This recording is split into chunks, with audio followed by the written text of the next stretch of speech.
दादा और जे शाह के लिए बीसीसीआई के नियम ही बदल गए, क्योंकि This is business. बीसीसीआई के हर बंदे को 3 साल बाद एक कूलिंग ऑफ पीरियड पे जाना होता है, पर इस बार नहीं जाएंगे। क्या हम पूछ सकते हैं क्यों? नहीं। अरे नहीं पूछ सकते रे, क्योंकि जब सुप्रीम कोर्ट ने ही हाँ कह दिया तो हम कौन तुच्छ प्राणी होते हैं ये सवाल उठाने वाले। बात तो सही है। अरे यही तो गुज्जुओं की सबसे खास बात है, बिजनेस। तो अनकट में मेरे साथ आज देखिए आखिर क्या किया दादा और जे शाह ने कि बीसीसीआई को नियम ही बदलने पड़ गए। अपने प्यारे दादा यानी Sourav Ganguly, coming from a royal family in Bengal, हमेशा से ही कंट्रोवर्सीज का पार्ट रहे हैं। मतलब बिल्कुल शुरुआत की ही बात करें तो उनका पहला ओडीआई था वेस्ट इंडीज के अगेंस्ट 1992 में, जिसमें उन्होंने मारे मात्र 3 रन और फिर पूरी सीरीज के लिए उन्हें बाहर कर दिया, क्योंकि अपेरेंटली उन्होंने प्लेइंग 11 वाले प्लेयर्स के लिए ड्रिंक्स ले जाने के लिए मना कर दिया था। अब जिसके घर में खुद के 11 नौकर हो, वो 11 क्रिकेटरों के लिए पानी लेके जाएगा क्या है? बस फिर क्या, बीसीसीआई ने उन्हें पकड़ा और ये करके बाहर कर दिया टीम से। फिर 3-4 साल तक डोमेस्टिक सीजन में तहलका मचाने के बाद दादा ने अपना पहला टेस्ट खेला पूरे 4 साल बाद 1996 में, और वो भी लॉर्ड्स में। बस 4 साल की सारी खुंदक जो भरी हुई थी उन्होंने पहले ही मैच में निकाली और खेला 131 रन का नॉक, जो किसी भी बैटर के लिए लॉर्ड्स में खेले गए टेस्ट डेब्यू के लिए हाईएस्ट है। ऑल इन ऑल गांगुली ने मैच के बाद पूरी क्रिकेट फ्रेटर्निटी को बोला, फ्लावर नहीं, फायर है। बस वहीं से उनका करियर आसमान की तरफ चढ़ना शुरू हो गया।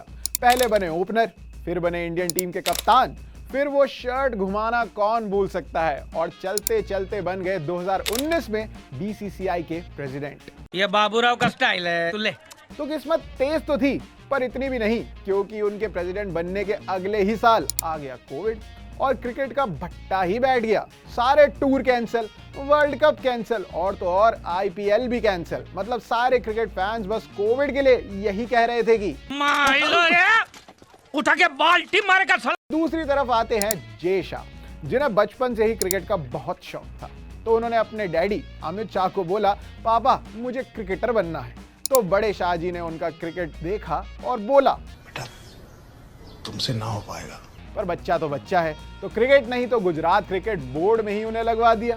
फिर वहां से वो बन गए बीसीसीआई के सेक्रेटरी 2019 में। और जैसा हम सब जानते ही हैं, गुज्जूस आर द परफेक्ट बिजनेसमैन। तो उन्होंने वो 4000 करोड़ जो आईपीएल में कोविड की वजह से लॉस होने वाले थे, वो बचा लिए।